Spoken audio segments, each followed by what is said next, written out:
Hey, thanks for making it to Veterans Info Tap. I'm glad you made it. Wanted to do something fun here, and let's talk about the top 10 celebrity veterans. All right, so let's jump into it. My question to you is, did you know that all of these people served in the military, that these 10 celebrities were or are veterans, depending on if they're alive or not?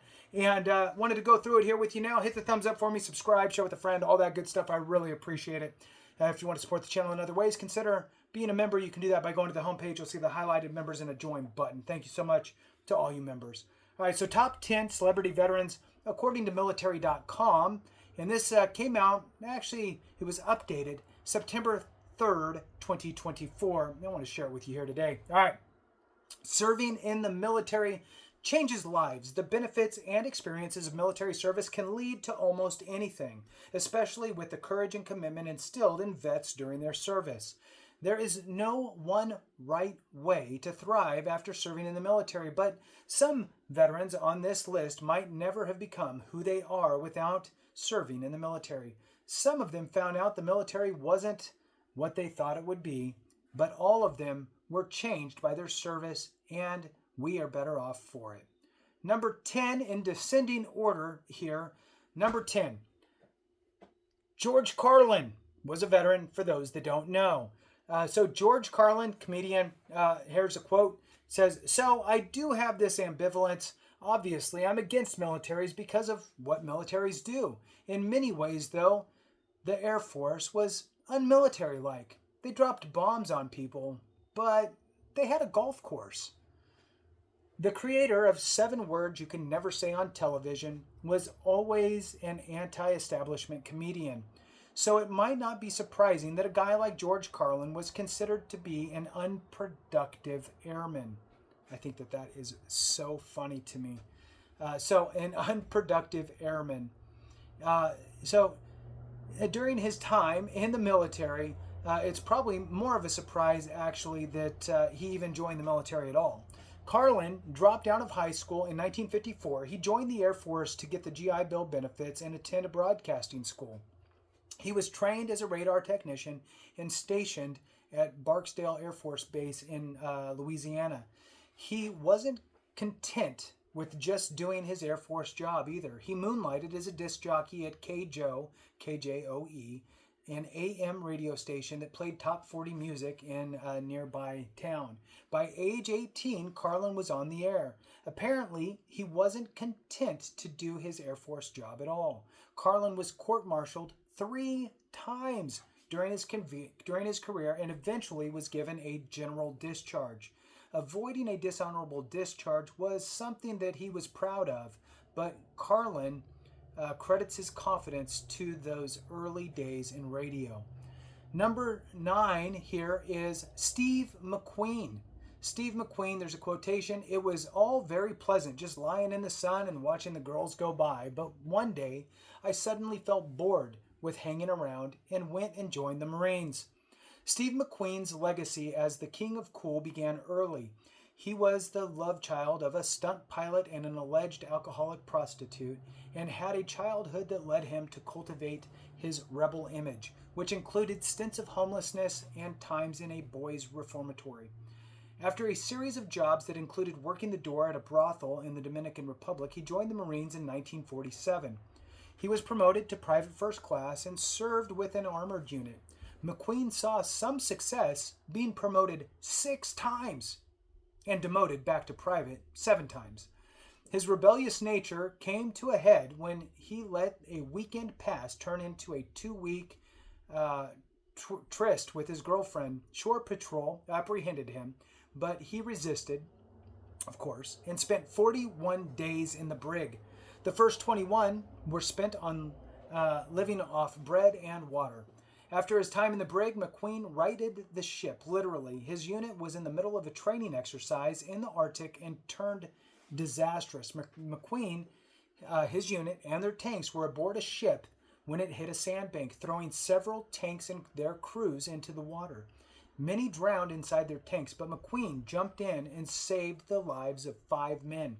Because of his heroism, McQueen was chosen to the honor guard protecting President Harry Truman's yacht. McQueen stayed in the Corps until 1950 when he was honorably discharged. The Marines gave me discipline I could live with. By the time I got out, I could deal with things on a more realistic level. All in all, despite my problems, I liked my time in the Marines, McQueen said.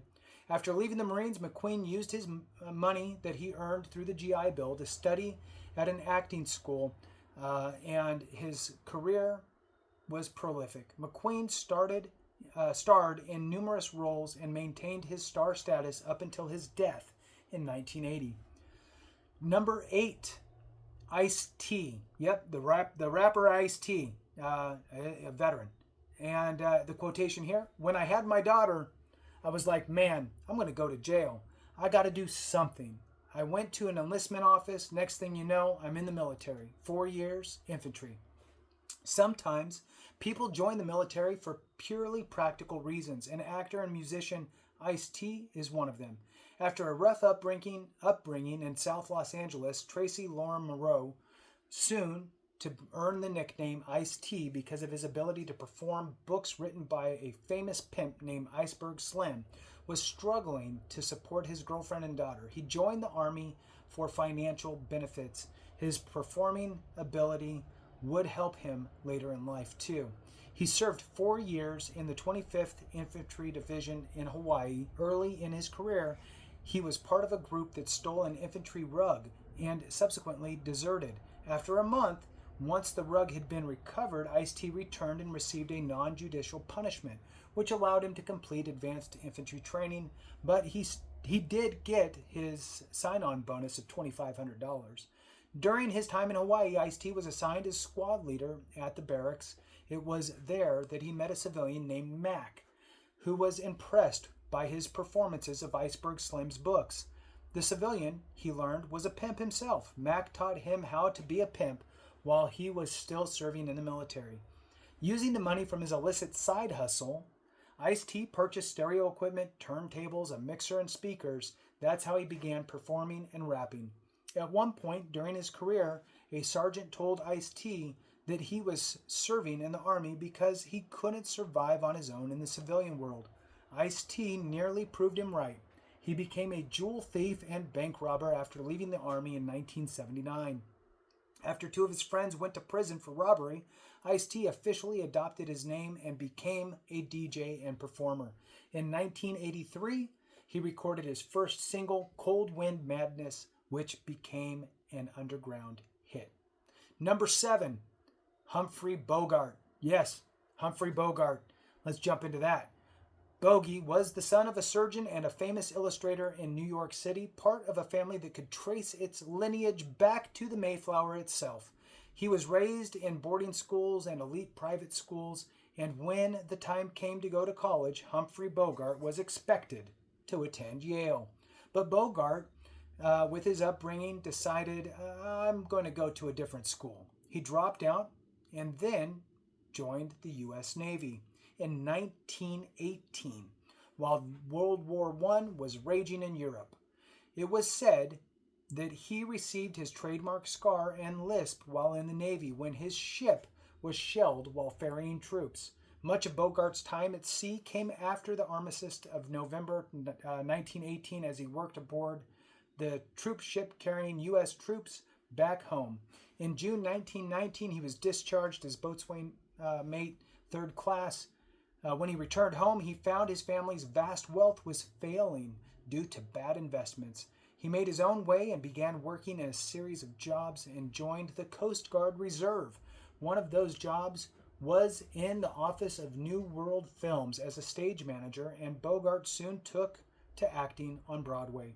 Eventually, through a childhood friend, he worked his way onto the silver screen, and his roles veered toward tough guy heroes and gangsters, which became a guidepost for the rest of his career. He starred in classics such as The Maltese Falcon and Casablanca, and won an Academy Award for Best Actor for The African Queen. Number 6, Morgan Freeman. Morgan Freeman. I joined the Air Force. I took to it immediately when I arrived there. I did it 3 years, 8 months, and 10 days in all. But it took me a year and a half to get disabused of my romantic notions about it.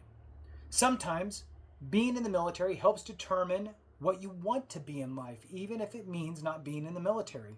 Talented young Morgan Freeman was so in love with the idea of flying that he joined the U.S. Air Force in 1955 instead of accepting a scholarship for drama at Jackson State University in Mississippi. Eventually, he got the chance to train as a pilot fighter, but as soon as he sat in the cockpit of what he thought would be his dream job, he felt like he was sitting in the nose of a bomb, he told AARP magazine. I had this very clear epiphany. You are not in love with this. You are in love with the idea of this.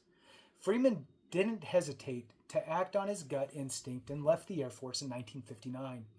It would be a long, hard road to stardom for Freeman, as he acted for more than 20 years on stage before gaining fame on television in the soap opera Another World and the long-running children's program The Electric Company.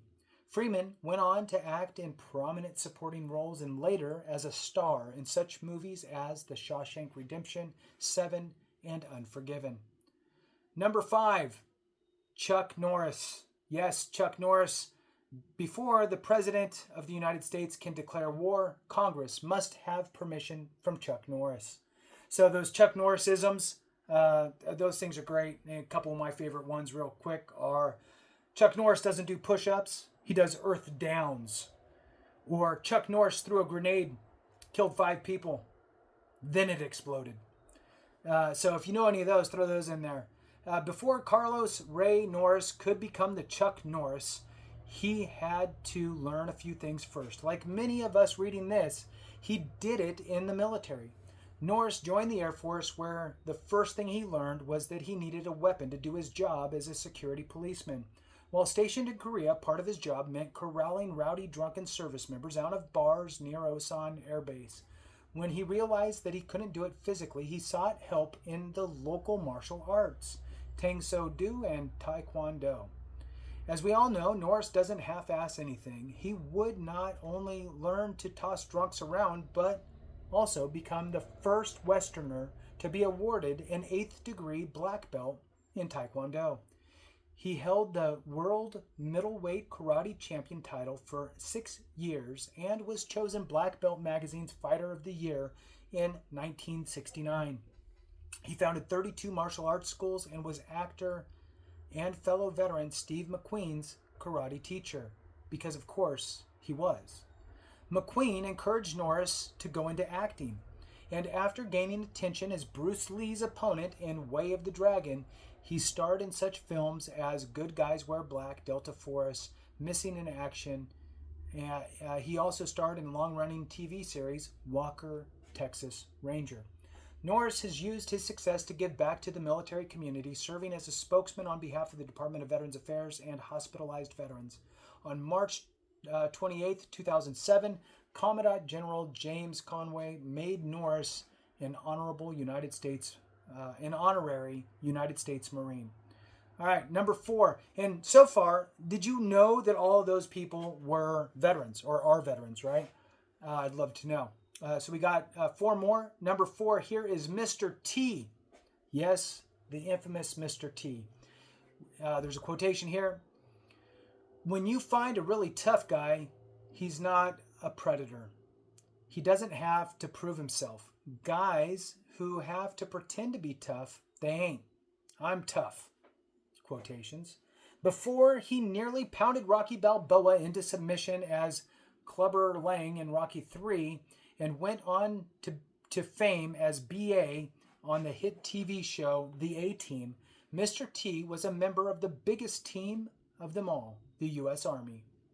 Originally known as Lawrence Turod, it's hard for me to say, Mr. T served in the Army's Military Police Corps in the mid-1970s, and he was a good soldier.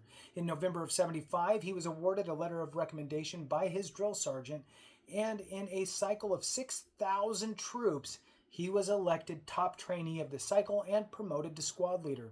He was even good at his punishments. In July 1976, his platoon sergeant punished him by giving him the detail of chopping down trees during training camp at Fort McCoy in Wisconsin. The sergeant did not specify how many trees that were to be cut down, though, so Mr. T chopped down more than 70 trees in the span of 3.5 hours before being relieved of the detail. That is crushing it. After his discharge from the Army, he tried out for the NFL's Green Bay Packers but failed to make the team because of a knee injury. However, his Army police training served him well in his next job as a bouncer at the Chicago nightclubs, where he began cultivating his ultra-tough persona. He later became the first celebrity bodyguard, protecting celebrities like Steve McQueen, who seems to be a great guy to know, judging by the list. Through his bodyguard and bouncing work, Mr. T was discovered by Sylvester Stallone, who cast him as Lang in the third Rocky movie. His career took off from there, and he became one of the most iconic personalities in the 1980s. All right, 3 left. Number 3, Johnny Cash. Yes, the man in black, Johnny Cash. Let's jump into this. Quotation. That was the big thing when I was growing up, singing on the radio. The extent of my dream was to sing on the radio station in Memphis. Even when I got out of the Air Force in '54, I came right back to Memphis and started knocking on doors at radio stations. The legendary country performer is known as the Man in Black, but he was also a man in the Air Force blues. Fresh out of high school in 1950, Cash joined the Air Force as the Korean War began, but spent most of his 4-year enlistment in Germany. Perhaps not surprisingly for a man with music in his veins, Cash was handy when it came to the rhythm of Morse code, and served as an intercept operator with the U.S. Air Force Security Service. He was even the first person in the West to know that the Soviet dictator Joseph Stalin had died in 1953. If it wasn't for the Air Force, we might never have known Johnny Cash. Coming from a poor background of Arkansas cotton workers, he could afford to buy a guitar only after he started receiving military pay. He purchased his first guitar at a base exchange in Germany. Even his famous Folsom Prison Blues came from a documentary he watched at the base theater. He also formed his first band while in the Air Force, the Landsberg Barbarians, and began playing to packed officer clubs. When Staff Sergeant Cash was discharged in '54, he used his GI Bill benefits to take a radio announcing course at a broadcasting school in Memphis, Tennessee, and one day walked into Sun Records recording studios to sell tracks to producer Sam Phillips. His career took off from there, although Cash's reputation as a hard-living rebel overshadows his time in the service. He never forgot where he came from, and years later he met a young Army veteran named Chris Christopherson. When Christopherson landed his helicopter on his front lawn, Cash would not only not shoot the helicopter down, as Christopherson feared, Cash listened to his music and helped launch his career. Number 2. Can you guess who it is? Clint Eastwood is number 2 on this list. We got one more after this. So Clint Eastwood. Quotations here. I was drafted during the Korean War. None of us wanted to go. It was only a couple years after World War II had ended, we said. Wait a second. Didn't we just get through with that? Long before Clint Eastwood dared anyone to make his day in Dirty Harry, he served in the Army at Fort Ord, California. Although he was drafted during the fighting in Korea in 1951, he spent his entire military career as a swimming instructor. The swim training he doled out to his fellow soldiers was solid. In the years before he was drafted, Eastwood worked at a number of jobs, including as a firefighter and lifeguard. Military service may have saved him from a lifetime of these jobs and given the rest of us a lifetime of cinematic gold. As fate and luck would have it, his swimming skills would come in handy.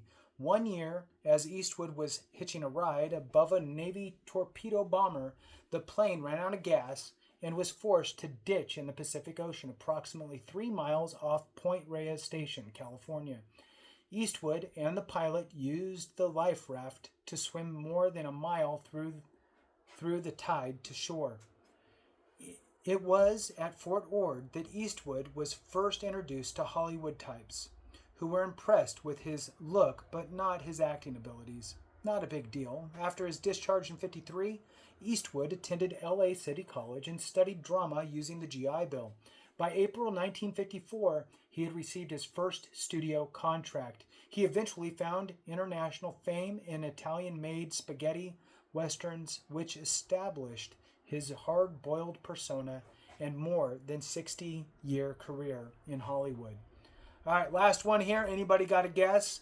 The number one on this list is none other than Elvis Presley, the king of rock. Let's jump into this. So, the quotation, "The Army teaches boys to think like men." Moving on, by the time Elvis Presley was drafted into the U.S. Army, he was already one of America's biggest stars, with a string of hit songs, movies, and memorabilia TV performances under his belt.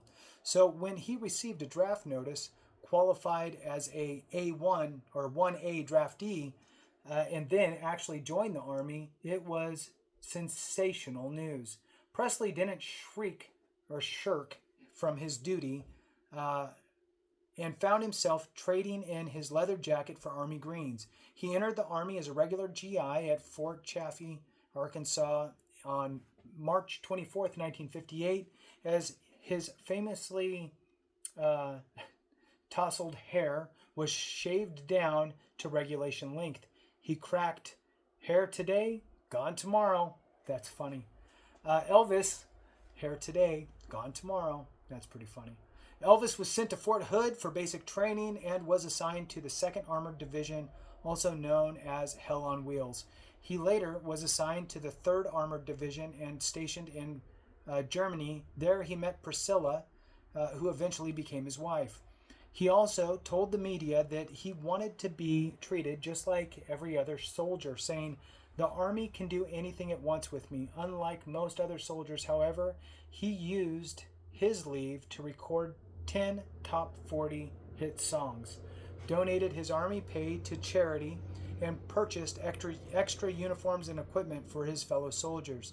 By the time he finished his Army stint, Elvis had been promoted to sergeant, and he was honorably discharged from active duty on March 5th, 1960 in New Jersey. Just prior to separating, Elvis reflected on his experiences in an interview for the Armed Forces Radio and Television.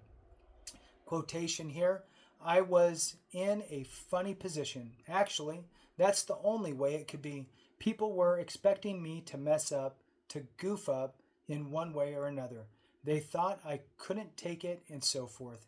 And I was determined to go to any limits to prove otherwise, not only to the people who were wondering, but to myself." And with that, that concludes it. Love to hear your thoughts, any surprises on that list, and are there any other celebrities that are veterans that you'd like to throw out there? Thanks for watching. I appreciate you. Have a great one, and remember, if we don't take care of each other, something went wrong.